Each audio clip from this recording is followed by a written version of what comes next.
A Deus seja a glória. Senhor presidente em exercício, colegas deputados, funcionários da casa, imprensa, meus amigos da galeria, povo maranhense que nos ouve, que nos assistem, Deus abençoe a cada um. Eu venho mais uma vez a essa tribuna para falar de um assunto que é uma preocupação de todos nós, conservadores, patriotas, os que defendem a família, os bons princípios cristãos.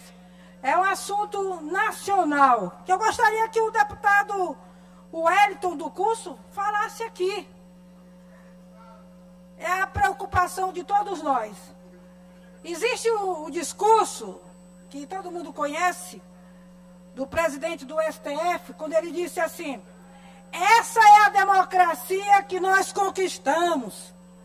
Nós derrotamos o bolsonarismo.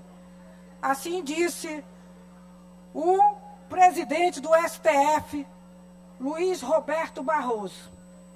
E qual é a nossa preocupação? A preocupação de todos os conservadores eleitores brasileiros, que em 18 de fevereiro a PGR ofereceu ao STF denúncia contra Bolsonaro.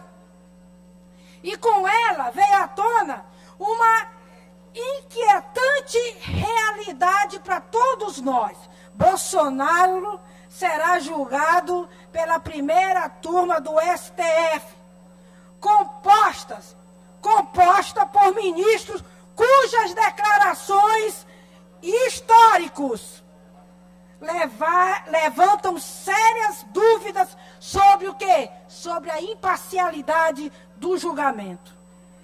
Não se trata, senhores deputados, de apenas a composição da turma, mas do que cada um desses ministros já disse ou fez alguma declaração contra Bolsonaro. Alexandre de Moraes, por exemplo, ao colher depoimentos de Mauro Cid, ele fez o quê? Fez ameaça dizendo: ou você fala, ou você vai preso. Ameaçou até prender também a filha dele. Levantou sérios questionamentos sobre sua imparcialidade na condução desse caso. E se necessário não mudar, e se o cenário, na verdade, não mudar, que essa é a verdade, a nossa preocupação, o julgamento será conduzido por um inimigo também declarado de Bolsonaro, o ex-governador Flávio Dino. Por sua vez, antes de ser indicado por Lula ao STF, declarou em podcast que o representante do diabo no processo eleitoral se chama Bolsonaro.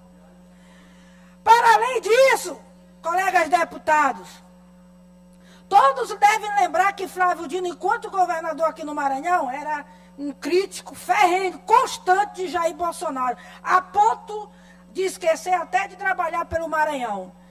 Ele abusava, tanto em suas redes sociais, que às vezes os internautas chegavam a dizer: governador, vai trabalhar, porque era uma obsessão por Bolsonaro.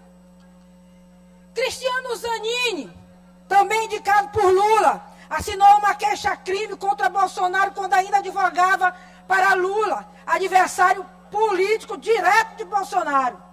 Luiz Fux, indicado por Dilma Rousseff, Carmen Lúcia, indicada por Lula, completam o grupo de ministros que decidirão o destino de Bolsonaro. E como é que nós não vamos nos preocupar?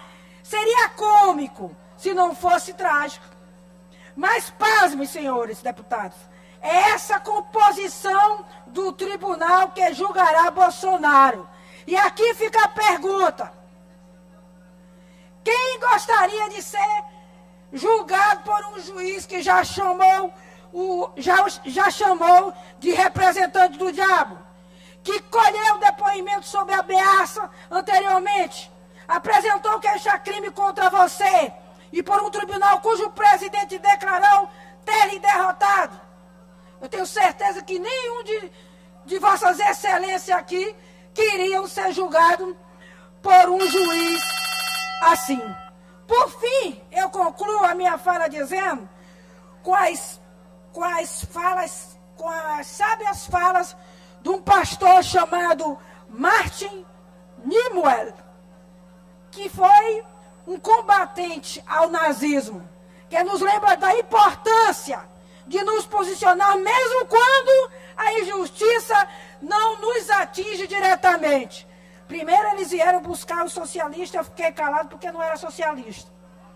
Então vieram buscar os sindicalistas e eu fiquei calada porque não era sindicalista. Em seguida, vieram buscar os judeus e eu fiquei calada porque ele ficou calado porque ele não era judeu. Foi então que eles vieram me buscar e já não havia mais ninguém para me defender. Muito obrigada, senhor presidente.